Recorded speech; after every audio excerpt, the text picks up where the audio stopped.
자, 요번에 이제 볼 것은 이제 앞에 언급한 세 가지 수업사에서 보여진 그 내러티브 형식, 네 가지 형식을 이제 얘기를 할 거예요. 자, 그래서 이제 요 관련된 내용을 이제 제가 공유해 드리겠습니다. 하면은요.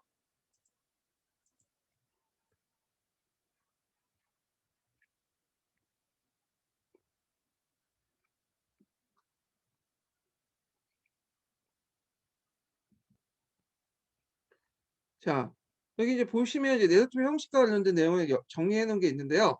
요거 이제 보기 전에 제가 요걸 좀 이해하기 쉽게 위해서, 그러니까 네 가지 형식에 관련된 내용을 이제 어, 쉽게 하기 위해서 보충 자료를 이제 만들었어요. 거기에 도식도를 만들었는데, 요게 제가 이제 그 심화 교재에 있는 내용인데, 어, 이 네 가지 형식이 이제 수업 소재로서의 내러티브, 사건의 전달 방식으로 내러티브, 수업 내용의 내러티브, 학생들의 인식 도구로서 내러티브, 이렇게 해갖고 이제 비율을 제가 이제 한번 들어가지고 만드는데, 이게 이제 2002년도 꼭지점 댄스라는 게 있어요. 여러분 다 모르시죠? 이게 만들 그 당시가 이제 제 첫 강의할 때 그때 만들었거든요. 2002년도니까 지금 20년 전이잖아요. 그러니까 이제 뭐 이게 좀 약간 여러분들이 뭐냐 와닿지가 않아 가지고 좀 약간 다른 비유를 좀 들어볼게요. 어 요즘에 그 온라인 수업 많이 하잖아요.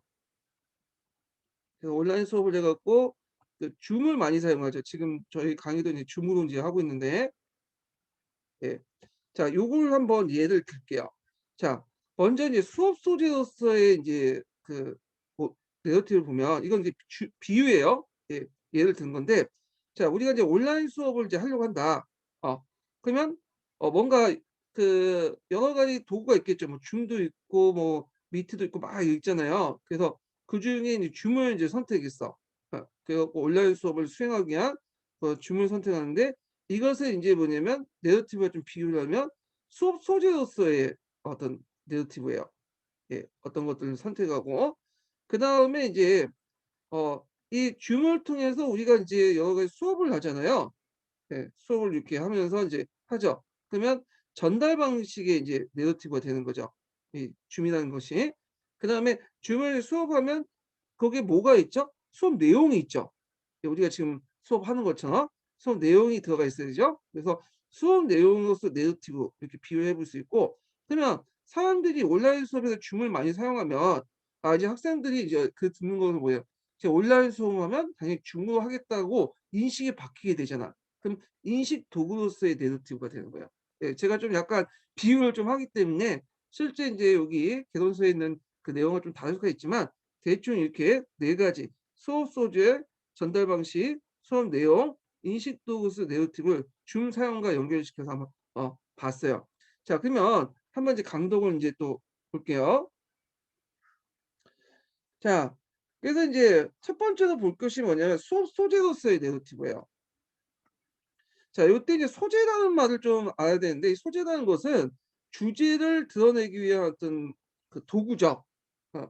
자, 예를 들어서 내가 이제 뭐 SF 뭐냐면 그 장르를 이제 뭐냐면 소설책을 쓴다고 해요. 그래서 그 지구 멸망을 이제 관련된 내용을 쓰면 이게 주제야. 지구 멸망. 예. 그러면 지구 멸망에 관련된 소재를 이제 찾아야 될 거 아니에요. 그래서 외계인들의 침공 이런 식으로 해가지고 SF 장르에 이제 그런 식으로 해서 소재를 선택하면 외계인의 침공은 그 지구 멸망 과정을 설명한 소재죠. 그리고 마찬가지로 역사 수업에서도 이렇게 역사적 사건들을 어떤 교사가 생각한 주제에 맞는 도구로서 소재를 이용하는 경우가 있어요. 예. 자, 그래서 이제 요 사례에서 이제 사례 1번에서 이제 볼 수 있듯이 보이의 꿈을 문희가 산 것과 문희가 김춘추의 부인이 된 것들은 두 가지는 이제 뭐냐면 소재로 이용한 거죠. 이걸 통해서 이제 그 김춘추와 김유신에서 여기 어떤 결합 이런 주제를 좀 설명하기 위한 수업 소재로서 이용할 수 있는 거죠. 예. 자, 그다음에 두 번째 이제 내러티브의 특징을 보면, 자, 세 수업은 모두 주로 교사의 설명에 의해서 진행된다. 그래서 사대 1, 사대 2 이야기나 사대 3은 하나의 줄거리 조직된 사건들인데, 요때 내러티브는 수단을 통해서 학생들에게 이제 하는 것. 그러니까 이야기를 조직하고 구성하는 것 하나의 줄거리는 내러티브라는 것을 통해서 수단을 통해서 전달하는 거죠. 그러니까 이제 이 수단은 설명적 테스트처럼 설명하는 방식도 있고 뭐 등등 있지만 그중에 내러티브라는 수단을 선택을 한 거야. 이 수단을. 자, 그다음에 세 번째는 당연히 내러티브 안에는 뭐가 있겠어요? 수업 내용이 들어가 있어요. 그래서 수업 내용으로서 내러티브예요. 그래서 실제 수업 상황에서 다뤄진 내러티브는 그냥 수업 내용이라고 할 수 있다. 그래서 그 내용들의 내용으로서 내러티브가 있고, 자, 네 번째가 뭐냐면 그 내러티브 수업 자체가 이제 학생들 역사인식에 영향을 미치는 게 된다. 그래서 김유신에 관한 이야기가 신라사에서 김유신의 위치나 정치 의도를 내포하고 있다는 사실을 학생들이 안다면 김유신 수업에서 도입하는 것은 꼭 학생들이 당시 사회나 김유신에 대한 어떤 인식을 만들어주는 수단이 될 것이다. 그래서 이렇게 있고, 그래서 이제 이런 식으로 해서 인식 도구로서 내러티브에 관련된 내용을 했어요. 그러니까 네 가지 내러티브 입장 좀 기억을 해두시고요. 정리해서 말하면 수업의 주제를 드러내기 위해서 선택한 소재로서 내러티브가 있고, 두 번째로는 수업에서는 이제 내러티브가 일정한 어떤 줄거리가 있잖아요. 그 줄거리가 있어갖고 이제 그걸 이제 전달하잖아. 그래서 수단으로서 내러티브가 있고, 그래서 뭐 설명적 방식도 있고 여러 가지 방식이 있는데 굳이 내러티브를 이제 수단으로서 선택하는 것은 하나의 줄거리를 가지고 있는 조직된 사건 때문에 얘들이 쉽게 먹히기 때문에 수단으로서 선택한 거죠. 세 번째로는 내러티브 안에 또 수업 내용이 있죠. 수업 내용의 내러티브. 그리고 이런 수업 내용을 통해서 내러티브나 수업 내용을 통해서 학생들에게 어떤 인식을 주잖아요. 예. 그래서 어떤 특정한 인식을 주는데 이거는 역사 인식을 주기 때문에 내러티브는 인식 도구로서 내러티브가 있다. 네 가지 기능이 있다는 거 좀 기억을 해주시면 될 것 같아요. 자, 그래서 이제 다음 그 역사 수업의 내러티브 기능은 요걸 이제 구체적으로 이제 설명을 했어요. 그래서 이제 뭐 수업 소재 내러티브, 전달 도구로서 내러티브, 수업 내용 내러티브, 인식 도구 내러티브 그런 내용들 이제 자세히 설명을 하고 있는데 개요드만 볼게요. 뭐 굳이 요걸 다 공부할 필요 없을 것 같아. 네. 그래서 내용만 개념만 파악을 해두시면 될 것 같고, 요 관련된 내용이 지금까지 내러티브 뭐 기능 관련된 내용이 시험 문제 한 문제도 안 나왔어요. 그래서 뭐 특별하게 볼 내용은 없긴 없는데 일단 개념을 파악하기 위해서 그냥 요 정도만 좀 간단하게 좀 설명만 하고 넘어갈게요. 읽으면서. 자, 먼저 이제 보면 이제 수업 소재로서 내러티브죠. 예. 그래서 수업 소재로 내러티브가 한 특징들을 이제 좀 파악을 하고 넘어가기도 하죠. 자, 수업 소재 내러티브의 첫 번째 특징은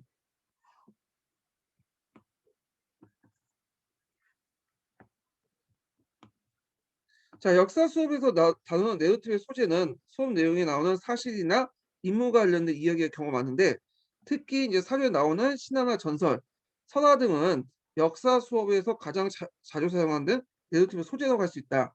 그래서 고구려, 백제, 신라의 건국에 대한 수업에서 많은 사람 교사들은 삼국사기, 삼국유사 등 같이 나오는 주몽설화나 운주와 비료 이야기 그리고 박헌거의 이야기 같은 건국사들을 학생들에 소개할 것이다. 예. 그다음에 이제 이 부분 보면 자 소재라는 걸 이제 항상 생각하고 얘가 소재는 뭘 했죠? 교사가 지금 가르치고 있는 주제와 목적에 맞게 그걸 이해시키는 도구로서 쓰는 거야 지금. 예, 소재로서. 그래서 아까 이제 얘기한 것처럼 SF 장르에서 지구 멸망의 주제를 다루면 외계인 침략은 일종의 소재가 되는 거죠. 이런과 연결시켜서 보시면 돼요. 자, 그다음에 경우에 따라서는 학생들이 이해를 돕기 위해서 다른 시대나 현재의 어떤 사건 또는 인물에 관한 이야기를 소재로 선택한다. 그래서 사회 2번에서 그 수업에서 교사는 에밀레종을 만들 때 악을 넣었던 설화를 실제 무엇을 의미하는 것을 추정하면서 현대 본차이나 도자기에서 그릇의 강도를 높이기 위해 동물의 뼈를 뼈 성분을 섞는다는 이야기를 떠들인다. 이 본이라는 게 뼈죠, 영어로. 자, 하여튼 이는 유추위한 방법으로 학생들 이해를 돕기 위해서 교사가 이야기 과정에 자주 사용하는 방법이다. 자, 이 경우 교사들은 학생들이 경험적으로 익숙한 소재를 선택하는 것이 일반적이다. 이렇게 해서 이제 이해 돕기 위한 소재로서 이제 내러티브를 얘기했고요. 자, 그리고 이제 아까 것처럼 또 소재가 어떤 목적이나 이런 주제를 드러내기 위해서 이제 그 선택하는 거죠. 3번을 좀 볼게요. 자, 교사는 어, 수업을 다루는 내용과 관련된 모든 이야기를 내러티브 소재에서 하는 게 아니라 수업의 목적에 따라 이야기를 선택한다. 예. 그래서 이제 뭐 삼국사기에서 나오는 김유신에 관한 이야기를 제외하고 자기 목적에 맞게 두 가지 이야기만 삼국 유사에 있는 내용들만 선택하는 방식을 한다든지 그런 식으로 목적에 따른 소재를 사용한다. 이렇게 이제 보시면 될 것 같아요.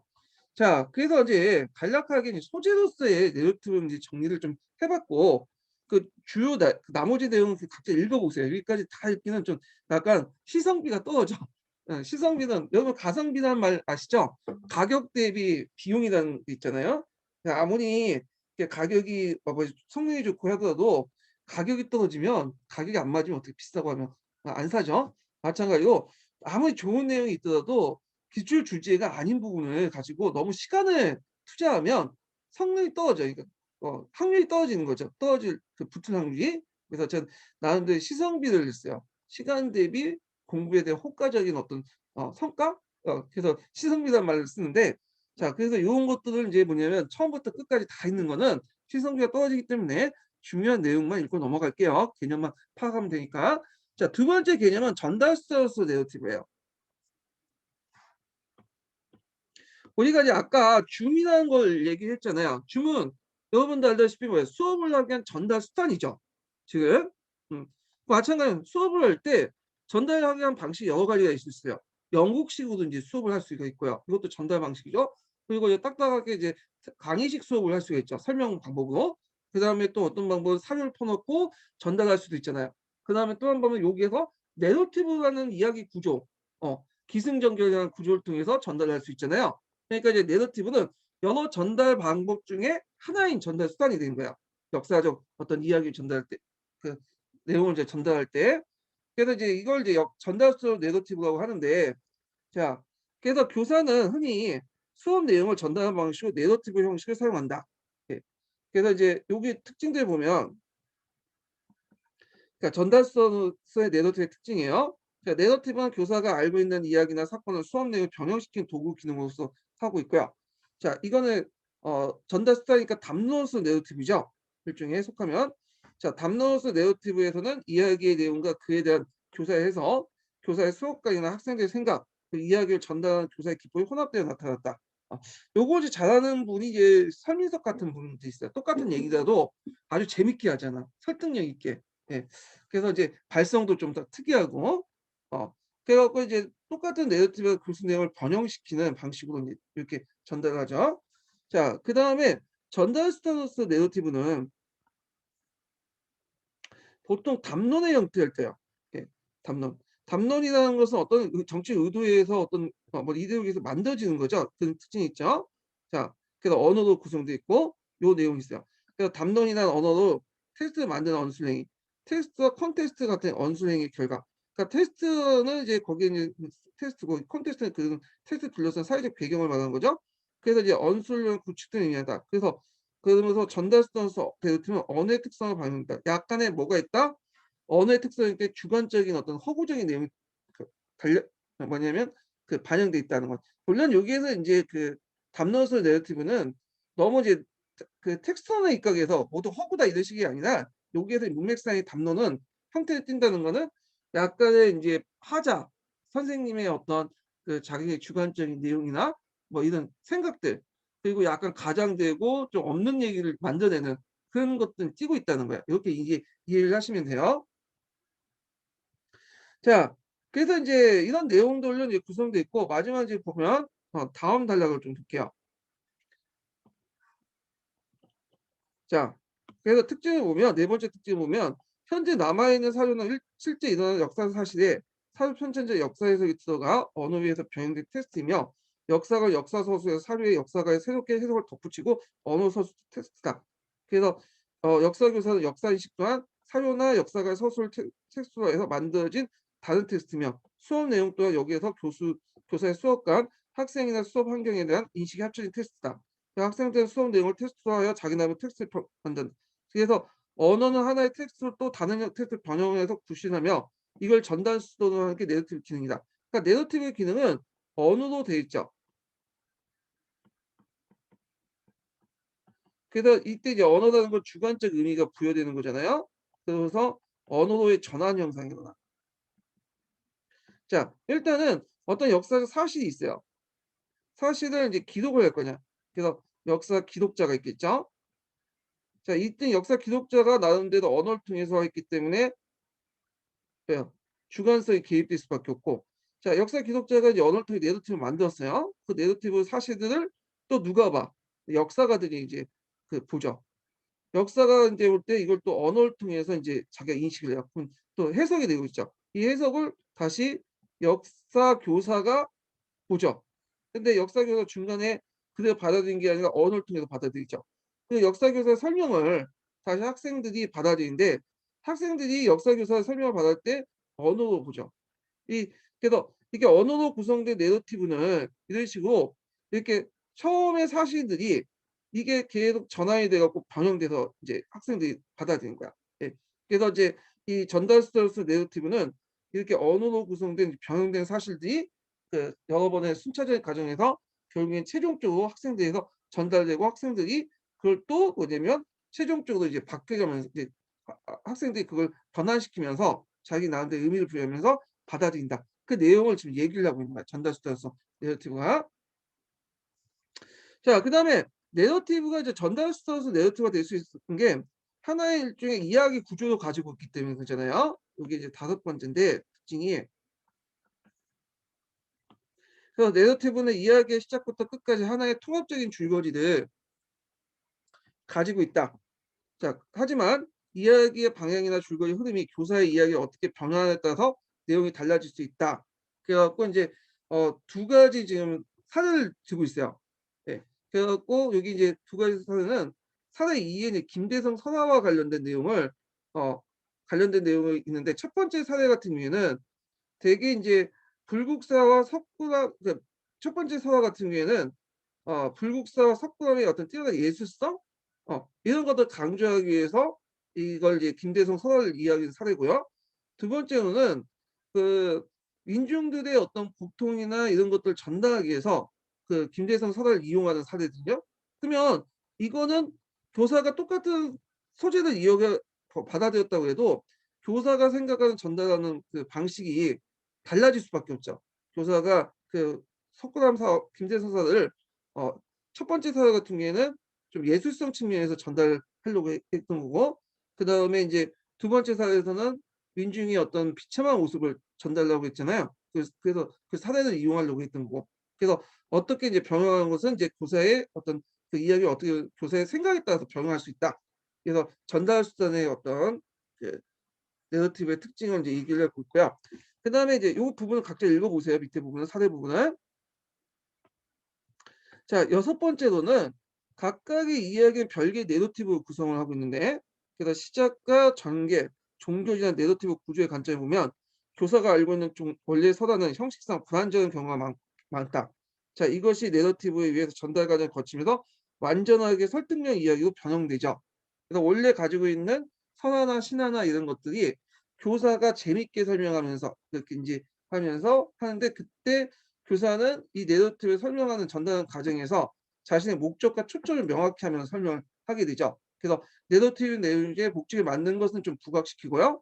아니면 목적에 안 맞거나 그런 거는 배제하고 좀 목적에 맞게 병행시키고, 이런 과정을 겪게 돼요. 요 내용이 그 밑에 있는데, 그래서 교사는 내러티브 과정을 통해 이야기 방향을 정하고 목적과 초점을 명확히 한다. 그래서 내러티브라는 형태를 전달되는 이야기는 교사에 의해 선택되거나 배제되고 병행되며 새로운 의미가 부여된다. 그래서 학생들은 병행 과정에서 포함된 내러티브 형식에 따라 이야기를 기억하고 재밌게 느끼고 해석할 수 있다. 그래서 똑같은 내러티브 이제 이야기를 똑같은 이야기라도 이 내러티브의 전달 방식에 따라 다르게 이제 병행해서 만들 수가 있어. 예. 그래서 선녀와 나무꾼 같은 거 원래 그 내용이 있잖아요. 선녀와 나무꾼 여러분 다 아시죠? 그래서 나무꾼이 이제 와 갖고 선녀의 옷을 훔쳐다 갖고, 거기에는 이제 어쩔 수 없이 하늘 나라 못 올라가니까 두 명인가 세 명까지 이렇게 해 가지고 애를 낳게 한 다음에 이제 뭐 해 가지고 결국에는 도망쳐 나가서 선녀가 하늘나라 갔잖아요, 애 업고. 자, 근데 이 얘기가 잘못된 지금 시점에 보면, 페미니즘 시각에 보면 상당히 나쁜 놈이죠, 그 나무꾼이라는 사람이. 예. 일종의 인제 뭐냐면 강간을 한 거 아니에요. 성폭행을 해 갖고 인제 한 거잖아요. 그러니까 지금 예전에는 그게 좋은 의미인가 하여튼 뭐 경고의 의미 그 훈계 목적에서 한 거지만 지금 편의점 시각에서는 상당히 나쁜 의미에서 인제 한 거죠. 그래서 그런 것을 이제 좀 약간 그런 시각에 덧붙여 갖고 교사가 그렇게 얘기를 해서 이제 각색을 하면 이걸 듣고 이제 학생들이 나름대로 그 이야기 교사가 이야기하는 그 선녀의 나무꾼의 원래의 의미와 다른 식으로 기억을 하고 또 재미를 느낄 수 있는 거죠. 네. 자 뭐 이런 식으로 이제 볼 수가 있고요. 자 그다음에 이제 수업 내용으로서 내러티브를 볼게요. 수업 내용 세 번째 기능 중에 수업 내용으로서 내러티브인데 내러티브에는 뭐가 있죠? 당연히 그 내용이 들어가 있죠. 당연히 내러티브가 빠질 수 없는 내러티브는 내용 지식을 가지고 있잖아요.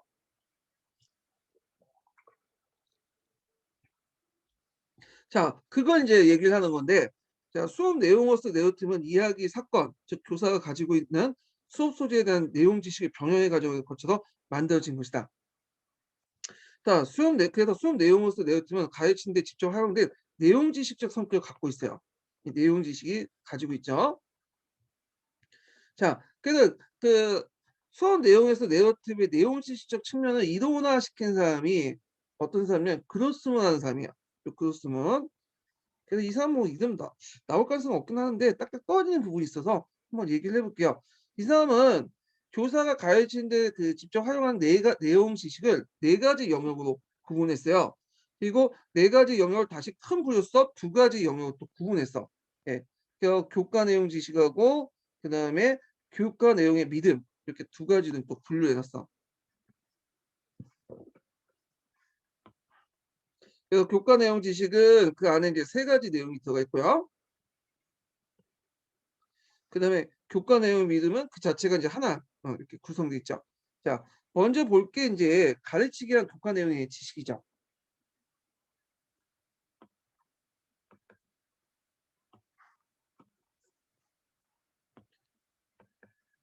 자 여기에는 세 가지 영역이 포함되어 있는데 첫 번째가 내용 지식이야.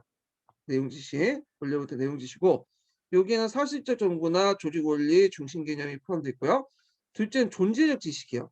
존재적 지식은 학문의 본질과 관련된 것으로 학문 내부 지식을 결합하고 조직하고 의미를 부여하는 이론적 틀인데 뭐 이런 것들 있죠. 뭐 방법론적 지식이라고 보시면 돼요. 그래서 이제 사료 분석이나 비판, 내적 비판, 외적 비판 이런 방법론적 지식. 음. 그래서 이제 학문의 구조를 이제 말하는 거고 자 그다음 세 번째로는 구문론적 지식이다. 이 구문론적 지식은 새로운 지식을 도입하고 그 교과의 분야에 편입시키는 수단에 관한 지식이다. 그래서 구문론적 지식은 내용 지식을 발달시키고 가르치는 형식으로 변형된 토대가 된다. 자 예를 들어 갖고 인제 뭐 사회과학의 어떤 그러니까 신문화사에서 인류학 같은 거 도입하는 거 있죠. 방법론을 도입하거나 아니면 이제 그 원래 역사에서 이제 여러 가지 사회과학적 방법론을 도입하는 이런 것들이 인제 구문론적 지식이죠. 그래서 그 교과에 편입시킨 수단으로서 사용하고 역사 교육에서도 많이 사용하고 있죠. 그 역사 설명할 때 사회과학적 용어나 이런 것들을 많이 도입을 하잖아요. 예. 자 그 두 번째 하는 영역은 이 교과에 대한 믿음과 관련된 내용이야. 예. 그래서 교과 내용에 대한 믿음은 교사가 수업에서 어떤 교과 내용을 포함시키거나 우선시하는지에 관련된 믿음이다. 즉 학생들에게 중요하게 알아야 한다거나 이 점은 좀 알아야 되겠다. 나는 임진왜란을 좀 학생들에게 알리고 싶다. 그러거나 자 학생을 가르치는데 무엇이 적합하고 부적합한지에 대한 생각이 여기에 해당한다. 그래서 그것만은 교과 내용에 대한 믿음은 교사 수업에 큰 내용을 미치는 학생, 학교, 학습, 교수의 본질에 대한 믿음과 결부되어 있으며 교과 내용에 대한 대한 교사의 선행 지시나 관점도 관련돼 있다고 본다. 그래서 여기 관련된 내용들이 이렇게 있죠. 요 점을 좀 애들에게 배웠으면 좋겠다는 그 교사의 수업에서 그걸 강조할 수 있고 그 믿음이 그다음에 또 교과 내용에도 교사의 선행 지시나 관점도 그 관련돼서 나타날 수 있다. 이렇게 좀 기억을 해 두시면 돼요. 자 그러면 앞에서 인제 뭐냐면 특징들을 이제 쭉 얘기를 했잖아요. 이게 네 가지 이제 특징들. 그러면 교과 내용으로서 인제 내용으로서 내러티브의 특징을 인제 좀 볼게요. 앞에서는 인제 그 관련된 이론이고 그것으면 관련된 이론이고 특징을 인제 볼게요. 특징을. 자 특징은 인제 여기서부터 시작하는데 예 첫 번째 교과 내용 지식에서 내러티브 특징을 보면 많은 교사들은 자신이 잘 알고 있는 내용일수록 자세히 다루는 경향이 있다. 예. 그래서 교사가 수업에 끌어들인 이야기 소재는 주로 서로와 같이 잘 알려졌거나 교사 자신이 잘 알고 있는 내용이다. 당연하죠. 많이 알아야지 뭔가 가르쳐야 될 거 아니야, 자신 어 부분을. 그다음에 두 번째로는 자, 이야기에 대해서 많이 할수록 당연한 얘기인데 교사의 설명이 길어진다. 그래서 자세한 내용 지식이 곧 수업 내용에 바뀌는 것이라 할 수 있다. 자, 그쵸. 세 번째는 교사가 학생들에게 이건 꼭 가르쳐야겠다는 믿음 있죠. 반드시 가르쳐 강조해 생각하는 역사 사실도 수업 소재로선 그 중시하는데 자 이때 인제 이런 수업 내용에는 수업 소재로서 내러티브에 대한 교사 자신의 해석이 들어가거나 내러티브가 나타나고 있는 당시 시대 상황을 보는 교사의 관점의 역사관이 내포돼 있다. 자 그다음 아울러 학생들이 이러한 사실들 역사 이야기의 의미를 알아야 한다는 수업관 내지 학생관도 포함되어 있다. 자 그래서 인제 이렇게 해서 인제 그 수업 내용으로서의 내러티브의 특징을 지금 얘기하고 있어요.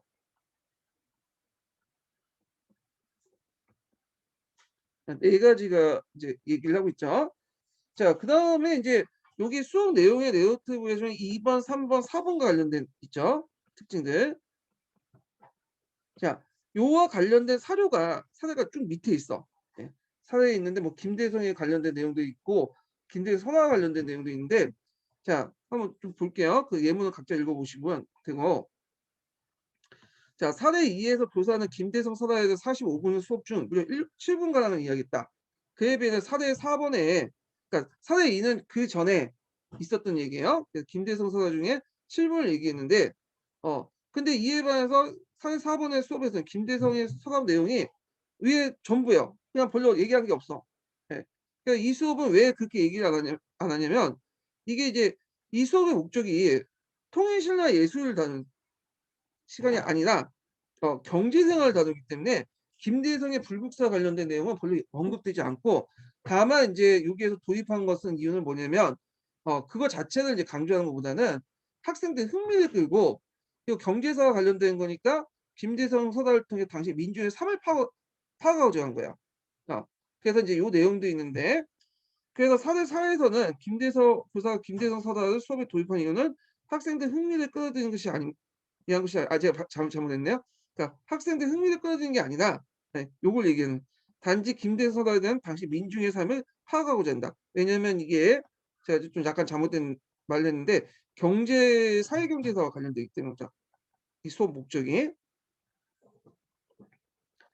그래서 따라서 김대성 선화에 대한 자세한 이야기하는 것보다 같은 성격의 여러 가지 이야기를 소재로 끌어들이는 것이 낫다고 생각할 것이다. 뭐 등등 해 갖고 인제 내용이 있고 그 김대성 선화 외에도 뭐 목주지단과 호녀지원서라도 좀 끌어들인 거죠. 이것도 그 당시 민중의 어려운 생활을 같이 얘기를 하고 있으니까. 그래서 실제 교사는 김대성 서사에 이어서 호년지원서라 목주지단과 같은 맥락 속에 소개하고 있다.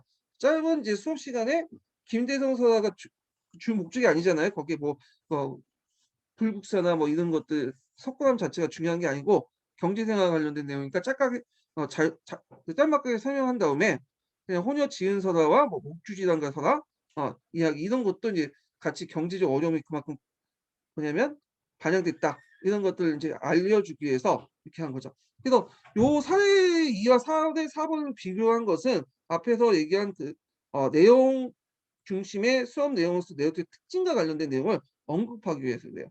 그래서 교사가 학생들에게 반드시 가르치거나 강조하고자 생각하는 역사 수업에서 수업 소재를 중시 여기고 목적과 그런 어떤 교사의 가치관에 따라서 쉽게 다룰 수도 있고 그다음에 그냥 간단하게 다룰 수도 있고 깊게 다룰 수도 있고 이렇게 할 수 있다는 걸 이제 보여주는 거죠.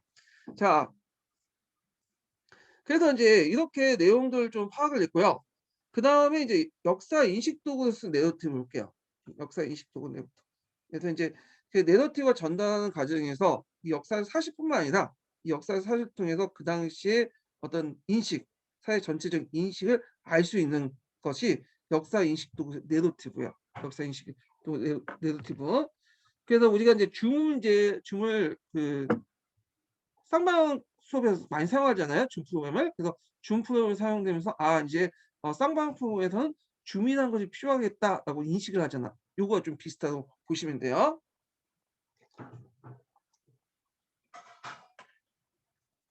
자, 특징들을 이제 한번 보면 첫 번째 특징 보면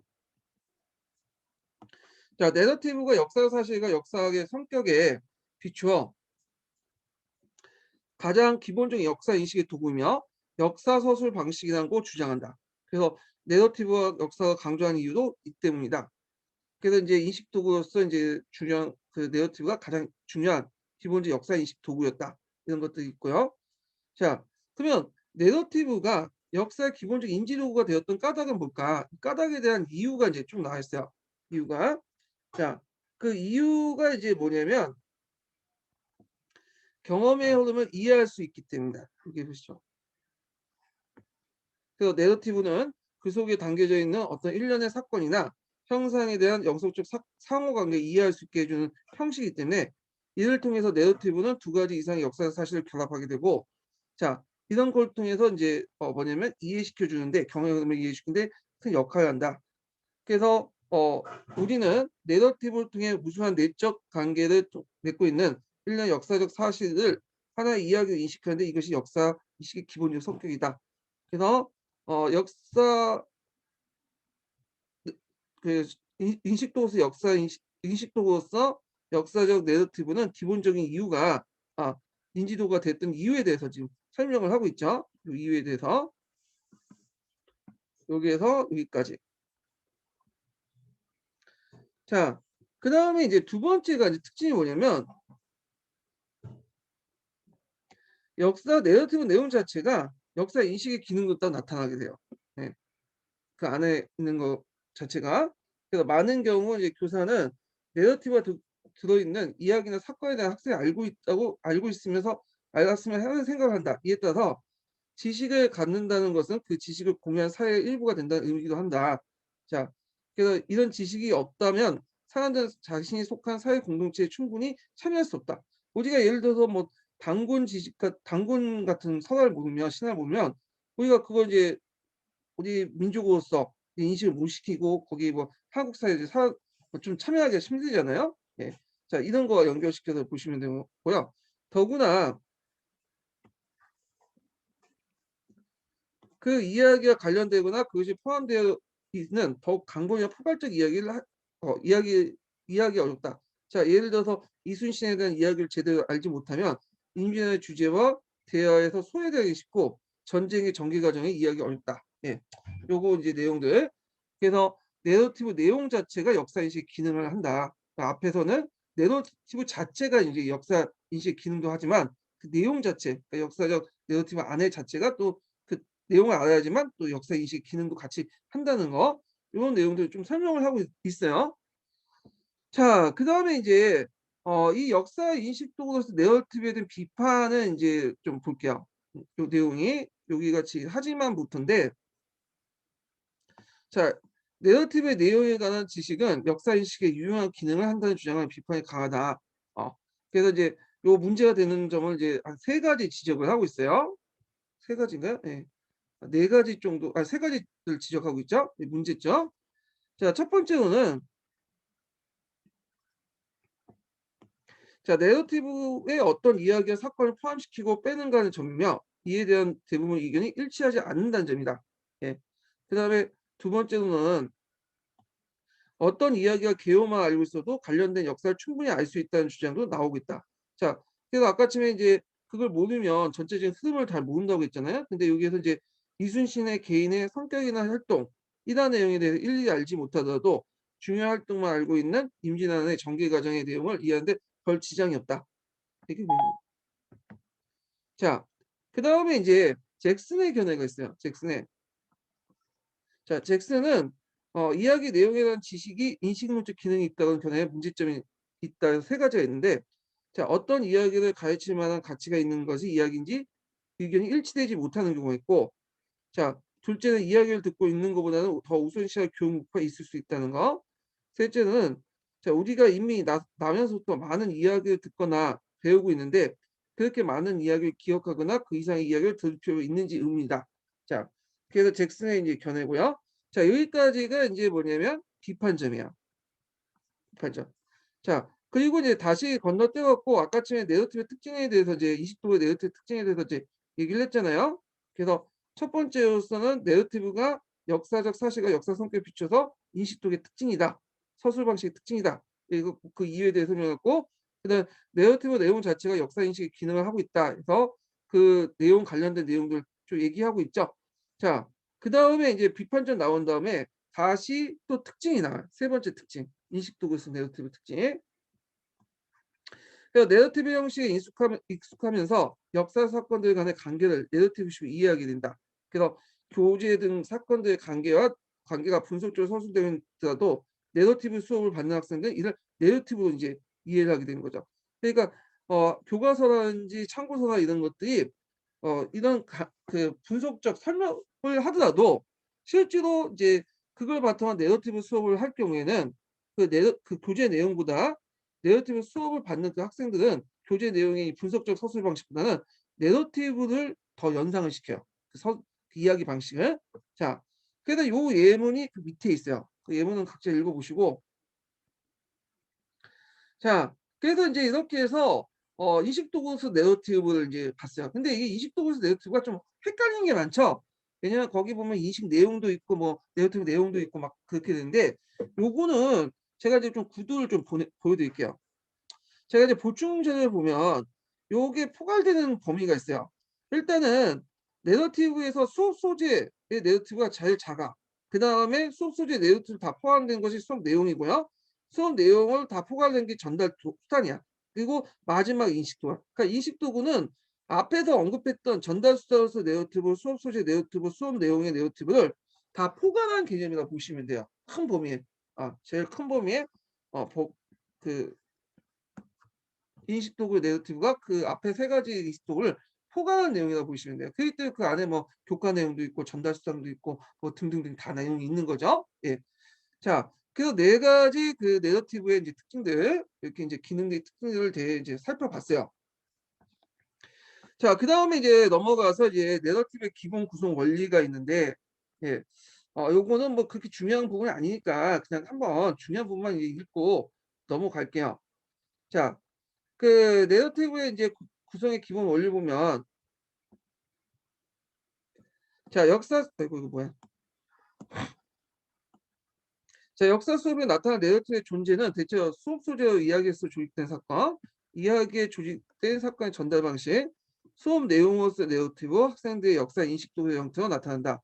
따라서 내러티브의 구조를 결정하는데 먼저 고려할 점은 문제는 어떤 이야기의 사건, 수업 내용을 소재로 하는 것이다. 그래서 수업 요 네 가지 중에 제일 중요한 게 첫 번째 단계 수업 소재로서의 내러티브다. 요 내용을 지금 얘기를 하고 있어요. 그래갖고 이제 이 수업 소재의 내러티브를 선택한 기준에 대해서 얘기하거든요. 요 다음부터는 그래서 소재를 결정하는 기준.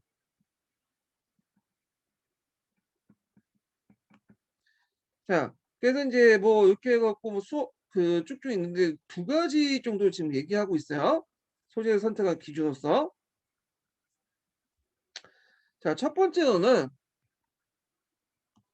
교사들은 자기 나름대로 기준에 따라 내러티브 구성에 어떤 사건을 포함시키는지 결정한다. 그래서 내러티브에 포함된 사건은 시간적으로 이어지는 사건들이다. 하지만 시간적 연결성 외에도 고려할 점도 있다. 그래갖고 네모이라는 사람이 그 내러티브 구성의 사건을 넣고 빨지를 결정, 소재를 선택할 부분에 대해서 고려할 사항들을 얘기했는데 일단은 이치에 맞아야 돼요. 이치에 안 맞을 경우에는 배제될 수 있죠. 그다음 두 번째로는 듣는 사람들이 문화적으로 공유할 수 있는 이야기에 대한. 자, 그러면 요 이치에 맞는다는 건 뭐냐? 자, 이치에 맞아야 한다는 것은 말은 다른 사람을 납득시킬 수 있는 이야기를 한다는 뜻이야. 그래서 어떤 사람들이 이야기를 들었을 때, 그럴 수 있겠구나 하고 인정해 줘야 돼. 하지만 말이, 어, 하지만 이 말이 꼭 이야기가 반드시 사실이라 한다는 의미는 아니에요. 우리가 이제 예를 들어서 건국신안에 대해서 얘기를 해요. 그래서 그 앞에 이제 고주몽에 관련된 건국선화. 그러면 사람들이 고주몽 얘기 듣고 그럴 수 있겠구나 하는 생각을 할 수 있지만 이게 고주몽의 내용이 역사 사실이다 이렇게 믿는 사람은 거의 없죠. 이거가 비슷한 거야. 아, 자, 그래서 이제 이런 것들 이제 보시면 될 것 같고 그다음에 두 번째 듣는 사람들이 문화적 공유될 수 있는 것들이 뭐냐. 뒷장에 보면 자 듣는 사람과 문화적 공유한다고 해서 사건을 선택하는 목적 등의 외적 등의 반드시 일치하는 건 아니다. 하지만 듣는 사람들이 내러티브를 구성한 사건의 내분의 문화에 대해서 일단 이해를 하셔야 돼요. 내레이티브 말에 역사에 대해. 그래서 그 이야기를 제대로 받아들일 수가 있어요. 예. 요 내용은 인제 두 번째 공유 문화적 공유할 수 있는 것들. 그래서 그 예를 든 게 이제 앞에 사례 1 번에서 만일 학생들이 권력을 가진 사람과 가까이 하는 김윤 씨의 생각을 공유하지 못한다면 내러티브에 포함될 수 있는 주제를 이해하기가 힘들겠죠. 예. 근데 그 권력을 가진 사람들 가까이 하는 김윤의 생각을 공유하기 때문에 왜 자기들도 그렇게 하고 싶으니까 그걸 이해할 수 있는 거잖아요. 그래서 인제 이렇게 해서 이제 내러티브 인제 뭐냐면 소재를 선택할 수 있는 첫 번째 이유 그 기준을 얘기했고 두 번째는 뭐냐면 자 교사가 내러티브 소재인 이야기를 선택하는 또 하나의 기준은 학생에 대한 교육이다. 고려일 것이다. 그래서 교사나 학생들이 그것에 대해서 어떻게 생각하고 그 내러티브 소재를 어떤 학습을 할지를 염두에 두고 이야기를 선택한다. 자 그래서 인제 학생에 대한 교류가 있다는 거 이런 것도 있고 그 밑에 인제 관련된 내용들이 있어요. 뭐 흥미와 호기심을 자극하는 주장 등등등 있는데 각자 읽어 보세요. 예. 뭐 중요한 건 아니니까 그냥 특징만 좀 보고 넘어갈게요. 자 그다음에 이제 마지막으로 세 번째 두 번째라고 했는데 세 번째요. 예 세 번째인가 여기? 보는 게 예 세 번째네요. 자 세 번째는 뭐냐면 학습의 직접 정의적 특성도 고려해야 돼요. 그래서 수업 소 내러티브 소재를 선택할 때 그래서 학습자의 지적 정의적 특성도 내러티브 구성에 고려할 중요한 요인이다. 그래서 수업의 구성이 학습자의 인지 구조나 사고 과정에 적합해야 된다는 건 구성은 적합해야 한다는 건 그게 당연한 원리다. 그래서 학습 심리학이나 각 교과 교육에서 사고의 개념을 명확히 하고 인지 구조를 밝힌 노력도 여기에서 이유도 여기에 있다. 그래서 인제 학습자의 지적 정의적 특성도 파악을 해야 돼요. 그래서 이렇게 해서 인제 그 내러티브 기본의 구성의 기본 원리를 이제 얘기를 했고 내가 그중에 그 기본 구성의 원리 4 가지 중에 기능 중에 한 4 가지 중에 제일 중요한 게 수업 내용의 소재고 수업 내용의 소재에서 인제 그 선택을 할 때 기준 3 가지를 지금 얘기를 하고 있어요. 이치에 맞아야 된다. 듣는 사람의 문화적 공유할 수 있는 이야기해야 된다는 거. 그다음에 두 번째로는 학생들이 그걸 어떻게 생각할 것인지 그걸 학생에 대한 고려. 그다음에 세 번째로는 학습자의 지적 정의적 특성도 고려해야 된다. 뭐 이런 내용들 쭉 구성이 됐어요. 자 그래 갖고 나머지 내용들은 각자 여러분들이 시간이 있을 때 읽어 보시고 그러면 이런 것들을 바탕으로 해 갖고 이제 구체적으로 이제 내러티브 이론이 아니라 어떤 수업 모델이 필요해야 될 거 아니야. 내러티브 쭉 얘기를 하는데. 예. 그래서 이 수업 모델로서 인제 제시된 것이 이건이 제시한 이야기 활용 수업 모델이야. 예. 자 요 뒤쪽에 있는데 이건 상당히 중요하죠. 이거는 이건이 제시했어요. 이건. 음 이건이. 그리고 요 안에는 이항 대비적 내용도 있어요. 이항 대비적 내용도. 자 요거 하기 전에 세 번째 인증번호 알려드릴게요. 세 번째 인제 수강 인정번호 수강 인증번호는 66 번이에요. 세 번째 수강 인증번호는 66 번입니다.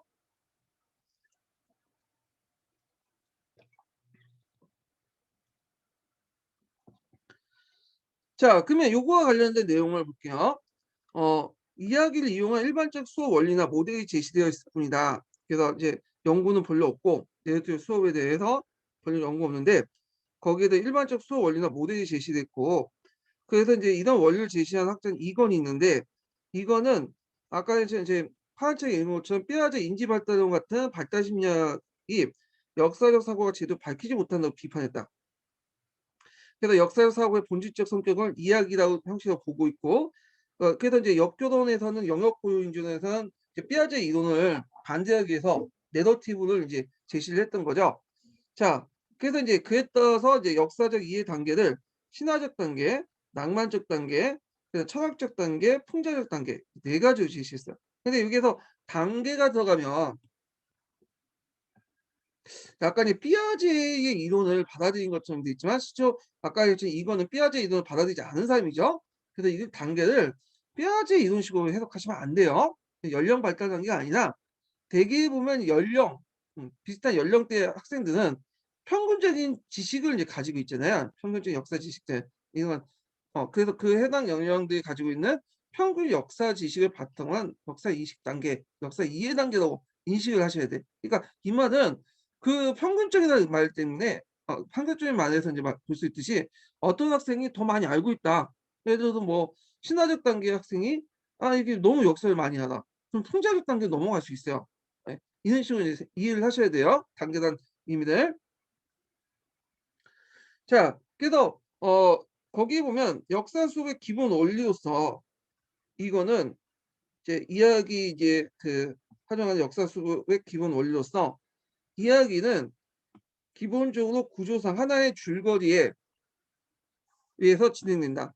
그래서 따라서 줄거리는 리듬감 있게 만들어야 된다. 극적인 어떤 리듬감, 기승전결. 그러기 위해서 시작된 설정된 갈등이 해결될 때까지 일관되게 추구돼야 한다. 수업이 시작될 때 수업이 어떻게 진행될지에 대한 기대감을 불러일으키고 중간에 정교하게 복잡해지며 마지막에 충족해야 된다. 그래서 이 리듬감을 탄다는 것은 그 클라이막스 같은 것들을 만들어준다는 거죠. 예. 리듬감을 극대화시키는 방법으로 어떤 이제 이야기에 보면 이야기를 끌어들이는 클라이막스가 있잖아요. 극적 긴장감이라고 부르죠.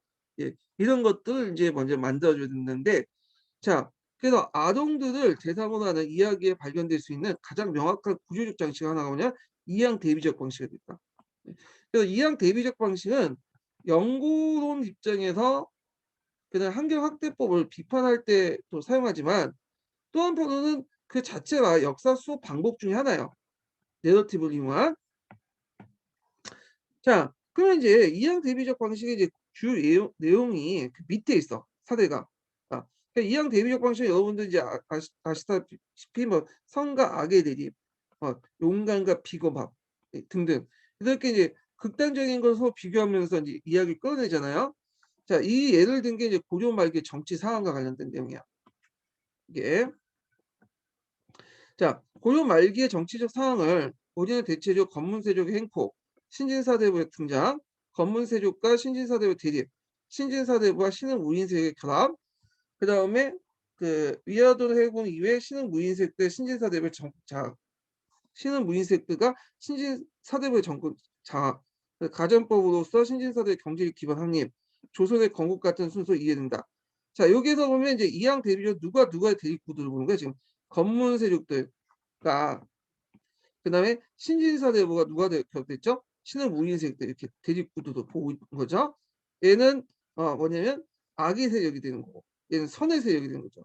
결국에 얘네들이 이제 티격태격 대립해서 결국에는 위화도 해군, 가전법 등등 해갖고 누가 이겨요?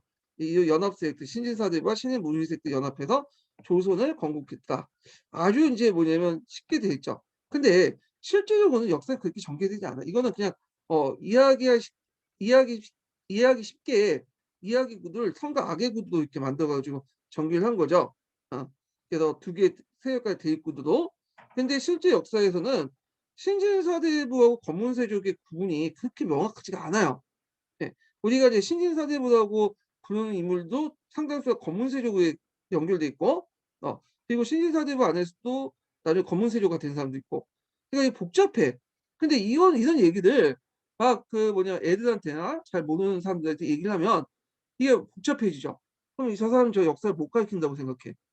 그러니까 이렇게 이제 도식화 시켜 갖고 이양 대비적으로 해야지 애들이 쉽게 이해할 수 있다는 거야. 예. 요런 내용들 인제 얘기를 하고 있죠. 자, 하여튼 그래서 이 시기의 정치적 성격을 흔히 권문세족과 신진사대의 갈등을 이해한다. 그래서 권문세족과 신진사대의 갈등이 이야기를 끌어내는 줄거리가 되는 셈이다. 이와 같은 직접적 관련이 없거나 그리고 줄거리를 벗어난 개인 간의 관계, 아까처럼 복잡한 그 권문세족이면서도 신진사대부가 됐던 사람도 있고 신진사대부가 권문세족이 되고 막 왔다 갔다 하는 관계는 너무 복잡하니까 빼버리는 거야. 그래서 이것은 수업에 제의시키는 게 보통이다. 단순화 도식화시켜서 두 개의 대비된 형상을 이렇게 본다. 그래서 이야기를 풀어나간다. 자, 그리고 이제 그 과정에서 이제 클라이막스, 극적 실감, 극적인 어떤 것들을 보여주기 위해서 리듬감을 극대시켜서 뭘 집어넣는 거야, 거기다 이야기 주제에. 예, 위화도 해군을 주죠. 위화도 해군을 통해서 어떤 리듬감을 극대화시켜 보니까 지금까지 압박받는 신진사부, 탄압받는 검문색도에 탄압받는 신진사대부가 결국에는 위화도 해군을 통해서 통쾌하게 그 최영이나 그런 검문색도 다 죽여버리고 정권을 장악한 걸 이제 막 이런 식으로 묘사를 하면 애들이 어떤 희열감 같은 걸 느낄 수가 있겠죠. 예. 근데 하여튼 뭐 희열감 느끼는지 모르겠지만 예를 들면 그렇다는 거예요. 자 하여튼 이런 원리들 앞에 이런 원리는 이제 뭐냐면 리듬감 타는 거 그다음 이항 대비적 원리 이런 걸 조합해서 초중고등학교에 활용할 수 있는 이야기를 이용한 두 가지 교수 모델을 제시했어요. 그래서 이 사람의 입장은 가르칠 수 있는 방법만 달리하면 어떤 학년이든 간에 어떤 개념을 가르칠 수 있다는 입장이야. 중요한 거는 연령이 발달된 게 아니라 교수 학습 방법이에요. 그래서 그 측면에서 교수 모델을 제시했다. 이렇게 보시면 돼요. 그 두 가지 교수 모델이 뭐냐? 첫째는 이야기식 형식의 모델로 8 세에서 아동까지 사용하기 적합하며 두 번째 낭만적 모델로 8 세에서 15 세까지 적합한다고 봤다. 그래서 이제 여기에서 설명한 부분은 낭만적 모델이야. 오늘 뭐 낭만적 모델까지 뭐 외울 필요가 있을까라고 생각하지만 그냥 '이런 게 있구나.' 하고 이제 그냥 눈에 발려 두세요. 자 거기 보면 이제 낭만적 모델의 단계들이 쭉 나와 있어요, 진행 과정이. 그래서 낭만적 시각을 가지는 단계, 그다음에 내용을 이야기 형태로 조직하는 단계 있죠. 예. 그래서 뭐 접근 제공, 단원 수업 내용 조직, 세부 항목의 맥락 추적 등등인데 그냥 각자 읽어 보시고 이 부분을. 그리고 결론을 이제 세 단계 이렇게 구성이 됐어요. 자 그리고 마지막에 평가가 있네, 평가. 그래서 이 낭만적 모델은 이건이 주장하는 해당 그 연령아동의 인지적 정의적 특성을 반영하고 있다. 근데 여기에 주의할 것은 이때 인지적 정의적 특성은 삐아지의 연령 발달 단계가 아니라 평균 그 연령대의 학생들이 이제 생각하고 있는 평균적인 어떤 정의적 특성들이에요. 그건 변할 수가 있어요. 사실 그 개인의 노력이라든지 경험에 따라서. 자 정서적 이야기 흥미를 가지며 추상적 이항적 대비가 내러티브 의미를 단순화해 명료하게 이야기하는 것은 이 연령의 학생들이 마찬가지다. 하지만 그 이 연령대 특징이 있죠. 그러니까 이제 이 연령대 특징은 아까 말한 것처럼 낭만적 모델을 사용하고 있는 8 살에서 15살 학생들의 특징, 다른 연령대의 특징들과 좀 다른 모습들이 보이게 되는데 자 이걸 이제 두 가지를 들고 있어요. 자 2 단계 학생들은 영웅 상향에 좀 빠졌어. 그래서 2 단계 학생들은 영웅들이 가지는 뛰어난 인간적 자질에 관심을 가지고 있으며 이야기를 좀 더 세부적으로 파악하려고 하고 더욱 광범위한 맥락에서 이야기 의미를 알 수 있게 한다. 예. 알 수 있다. 그래서 이런 것들이 특징이고요. 두 번째로는 자 낯설고 간단스럽고 신비스러운 내용일수록 이 단계의 학생들이 지적 활동을 촉진하여 다른 사람의 삶 속에 구체화된 이야기 속 촉진하며 다른 사람의 삶 속에 구체화된 이야기 속 이야기를 이해를 도울 수 있다. 그래서 이 학생들의 특징은 영웅사관을 가지고 있고 좀 세부적이고 좀 흥미를 끌 수 있는 이야기여야 돼. 좀 극적이고 이런 것들은 이제 특징을 가지고 있어요. 그걸 이제 이항 대비적 요소와 결합을 시키는 수업을 좋다. 그래서 그 예를 든 게 뭐냐면 남이에요, 남이. 세조시대 때 남이 있죠. 자 남이는 여러분도 알다시피 여진족을 격파한 영웅이에요. 그리고 젊은 시절에 그 20대 후반 정도 될 때 병조판사까지 올라갔죠. 초고수고 승진했던 사람이고 집안도 좋은 사람이야. 근데 이 남이가 이제 세조의 총애를 받고 있다가 세조가 죽고 예종이 등장하면서 이제 그 예종이 구세족인 한명회와 신숙주 같은 거 이제 결합되면서 남이를 이제 죽이잖아요.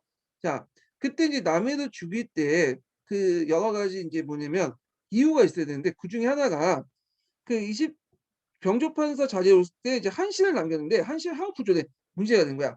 그래서 요때 남하20 미평국이라는 건데 자 요게 원래는 남하20 미평국이라는 이제 여진족을 정복하고 나서 평정하고 나서 지은 그 구절인데 남자가 뭐냐 20 세에 들어서 어 미평국 국가를 평온히 했다 뭐 이런 내용이에요.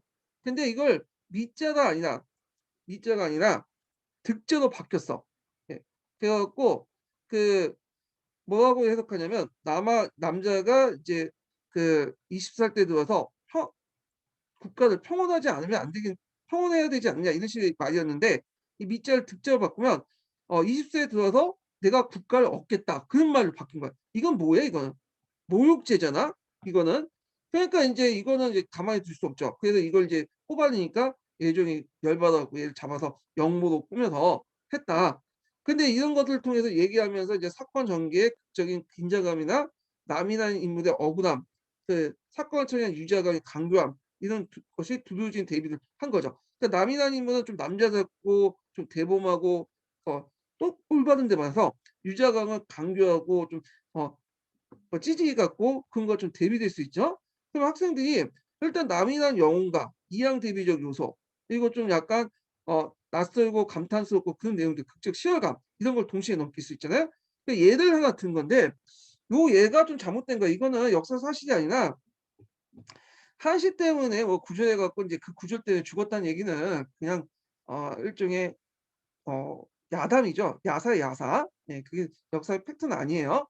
그건 아니고 실제 이제 조선왕조실록에서는 그 유자강이 인제 공격했던 이유가 인제 그 사람이 그 혜성이 떨어졌는데 그걸 보고 인제 몇 마디 했다가 이 역모 사건이 엮어 가지고 인제 유자강을 고발하는 건데 출발하고 있거든요. 예. 자 뭐 그런 내용이 있어요.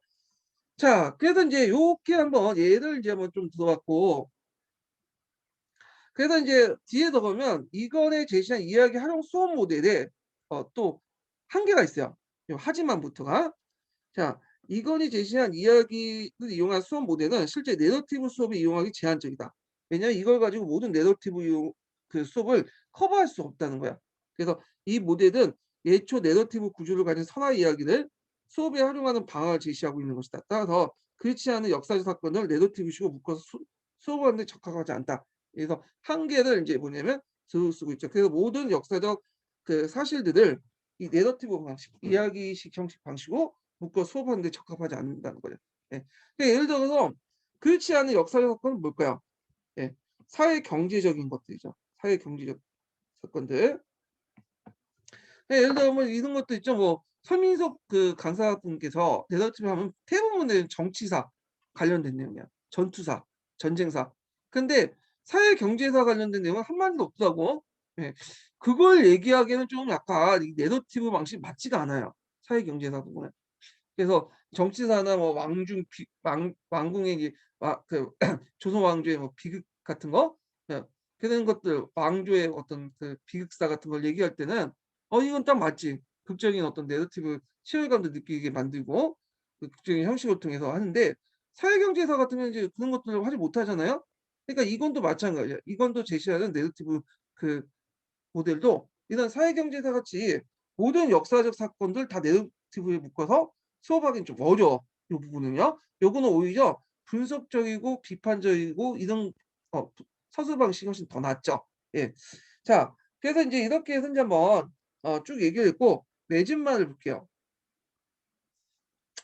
자 매진을 보면 이 글에서 먼저 역사 수업에서 아이고 지울게요. 네. 아이 갑자기 지워야 되는데. 자, 이 글에서 역사 수업에서 나타난 내러티브 형식을 수업 소재의 내러티브, 전달 방식의 내러티브, 수업 내용, 역사 인식의 기능에 따라 검토했고 그 성격을 살펴봤다. 그리고 나서 이어서 역사 수업의 내러티브 구성 기본 원리를 살펴보고 수업 조직 방법으로서 이건의 이야기식 활용 모델을 소개했다. 내용이 있고요. 자, 그 다음 장에 보면 이제 내러티브 이론을 둘러싼 문학적 내러티브, 역사적 내러티브 관련된 내용이 있어요. 두 번째 단락을 보죠. 자, 내러티브를 둘러싼 이론적 견해의 차이나 역사 교육에서 어 내러티브 이론에 대한 체계는 여전히 남아 있는 과제이다. 먼저 역사 내러티브의 성격과 관련돼 어떻게 규정할지를 크다는 문제다. 역사 내러티브의 성격이 문학과 마찬가지로 내용보다는 프로세 구성 형식이 따라 달라지는 분야. 이거는 이제 문학적 내러티브죠. 프로세이 강조되는 것이니까.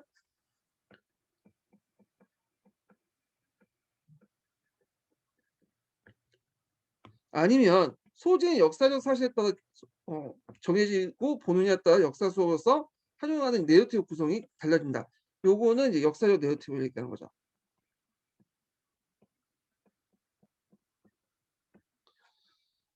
자 그다음에 이제 그 밑에 이건 관련된 내용이 또 나와요. 이건 관련된 내용이. 자 이건이 제시한 수업 모델이 기존의 내러티브 구조를 가지고 있는 이야기를 활용한 수업 모델을 할 때 자 수업의 전개 자체가 내러티브 구조를 조직하기 위한 방법을 모색하는 일도 앞으로 연구 과제다. 뭐 연구 과제 있고 그다음에 그 뒤에 이제 마지막 단락은 내러티브의 뭐 성격 같은 것들이 쭉 나오거든요. 예. 자, 그다음에 여기 보면 내러티브의 성격상 시작할 때 설정된 문제에 초점을 맞춰 줄거리를 구성하는 다는 점에서 역사 수업에 내러티브를 활용하는데 어려움이 있다. 그래서 다원인을 가진 사건들을 어떻게 내러티브할지, 어떤 사건들 하나를 묶는 고리도 어떻게 정할지를 어려운 문제랍니다.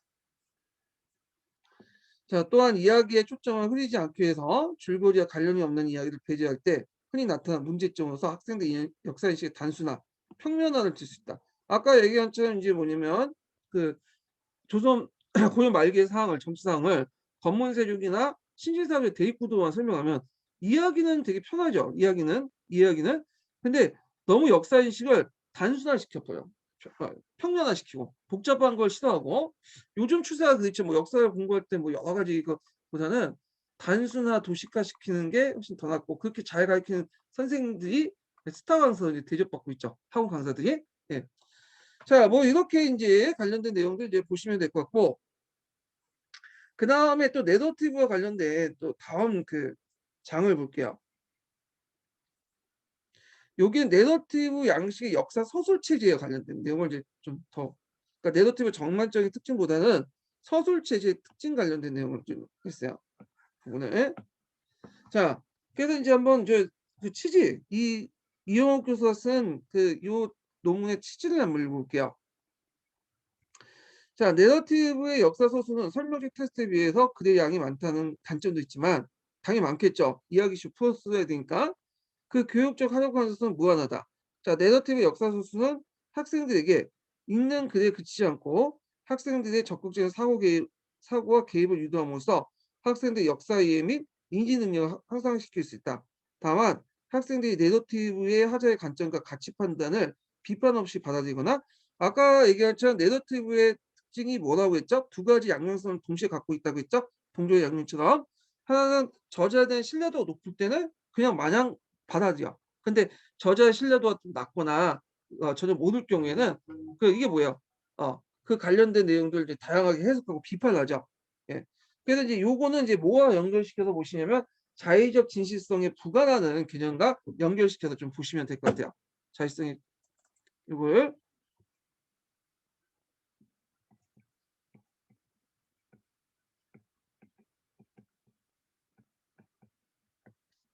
자, 그래서 역사를 픽션 같은 그 소설거리처럼 재밌고도 받아들이지 않도록 읽기 위한 안내와 생각할 문제를 함께 한다면 교사의 현장 적용에 도움이 될 것이다. 이렇게 근데 뭐 적용하는 사람들이 한 명도 없을 것 같긴 한데 뭐 그렇게 그래요. 예. 자, 그래서 이제 이렇게 해서 이제 뭐 이 그 내러티브 양식의 역사 서술 체제의 어떤 특징들, 취지 관련된 내용들 했고 여기 내용들 보면 앞에서 언급했던 비판적 읽기와 쓰기 부분에서 언급했던 설명적 테스트 종류가 있죠. 설명적 테스트, 그다음에 사료 테스트,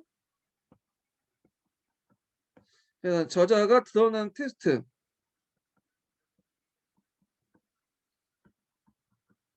요 이제 내러티브죠. 요와 관련된 설명이 또 이렇게 이제 얘기를 하고 있는데 요에서 이제 중심 그 논의는 저자가 드러난 테스트, 그러니까 내러티브와 관련된 내용이 많아요. 예. 그래서 설명 테스트와 사유 테스트 내용들이 좀 있긴 있는데 요거와 대비되면서 얘기해요.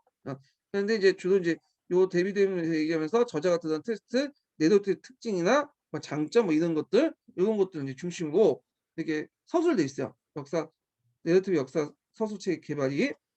자, 그러면 이제 머리말을 이제 볼게요. 자, 여기 보면 이제 그 두 번째 마지막 단락 볼게요.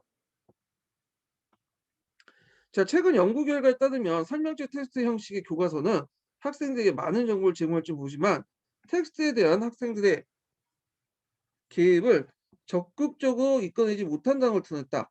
그러니까 오히려 학생들은 저자가 드러내는 글이나 이야기 형식의 테스트에 대해서 읽기를 시도한다. 이때 읽기는 비판적 읽기를 시도한다는 거예요. 자, 여기에서 저자가 드러내는 글은 이제 아까 얘기한 것처럼 어, 내러티브를 얘기하죠. 내러티브. 요거 동일한 거예요. 요거는. 예. 자, 그래서 이제 내용을 또 보면 학생들은 비록 자기 자신의 나름의 역사적 시각과 태도를 논리적으로 구축하진 못하지만, 그러니까 내러티브 문제점의 근거죠. 예. 자기 생각을 얘기했지만 문제점을 비판할 때 체계적이지 못해. 그다음에 못하지만 저자의 의도를 파악하고 비판을 제기하거나 역사적 사건을 저자와 다른 의미로 해석하기도 한다. 아. 자, 이는 읽기가 단순히 비판적 읽기가 단순히 대상으로서 텍스트 내용을 읽고 습득한 것이 아니라 텍스트를 기술한 주체, 저자와 텍스트와 대화를 하는 과정이죠. 비판적으로 다양하게 받아들이는 거죠. 근데 여기 또 주의점은 그렇다고 해서 다 비판적으로 받아들이는 게 아니에요. 다양한 반응이 이끌어냈기 때문에 그 안에 무조건적인 어떤 반응도 있어. 무조건적 믿는 반응도 있어요, 같이. 그래서 인제 내러티브 특징이 또 나와요. 뭐 여기 보면 예전에 했던 건데 뭐 대충 한번 정리를 해 보면 여기 다음 단락에서는 어 그래서 특징 보면 내러티브는 흔히 하나의 중심 주제로 둘러싼 인물과 배경, 행위, 사건들의 시작, 전개, 반전, 결말 등 일정한 구성 형식을 가진 일련의 이야기를 의미한다. 예, 특징이 있고, 두 번째로서는 이제 뭐냐면, 자, 내러티브는 과거 사건을 계기적, 인과적으로 설명함으로써 사건의 의의를 부여하는 서술 방식을 한다. 계기적인 건 어떤 특정한 사건을 의미하죠. 이걸 사건을 통해서 어떤 변화 양상을 일으키는 거. 뭐 예를 들어 갖고 검은 세력과 신진사를 대위해서 위화도 외교는 계기적 사건이 되겠죠. 예. 자, 그렇지만 이제 내러티브에도 문제점이 있는데 양날의 칼이라는 말을 쓰죠. 요거. 그래서 좋은 점도 있어요. 근데 이제 무슨 문제점이 있어요. 예. 역사를 좀 더 감정 이입을 공식화시키고 쉽게 접근할 수 있지만 오개념이나 이런 것들 인제 이런 것들 내포할 수 있잖아요. 그래서 이런 것들을 개선하기 위해서 저번에 파란 책에 무슨 구성주의? 무슨 것이 있죠? 구성주의. 예. 구성주의 인식론에 입각해서 맥락을 제공해서 이렇게 개선할 수 있다. 요 내용도 있죠. 파란 책과 연결시켜서 보시면 되고요. 자, 그래서 이제 이 글에서는 이 글은 어떤 식으로 논지를 이제 전개하는 걸 이제 보고 있는데, 자, 이 글에서는 역사 학습의 관점에서 내러티브를 접근하기에 앞서 그 개념과 특성을 파악하고요. 예. 내러티브의 특성 개념과 특성을 파악하고, 그다음 두 번째로는 역사 서술과 인식 도구로서 내러티브의 유용성과 한계를 살펴보자 했다. 그리고 더 나아가서 역사 교재가 좀 더 다양한 서술 형식 기술들의 필요성이 있다는 전제하에 기존의 설명적 테스트가 아닌 내러티브 양식의 서술 체제를 개발하고 있다. 그래서 여기에서 이제 보면 읽다 보면 설명적 테스트하고 요 내러티브 테스트의 어떤 특징들, 차이점을 이렇게 좀 약간 부각시켜서 기술하는 부분이 많아요. 예. 요건 뭐 남색제도 좀 일부 섞여 있는데, 자, 그래서 인제 요렇게 있고 뒤에 넘어가서 내러티브의 개념과 특성은 좀 쉬었다 갈게요, 요 부분은요.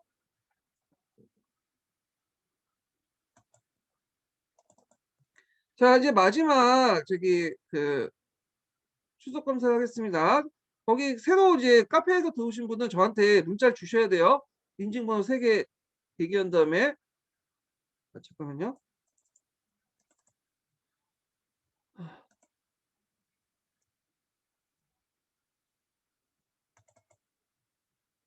근데 잠깐만, 내가 이게 중간에 꺼야 되는데 안 껐네.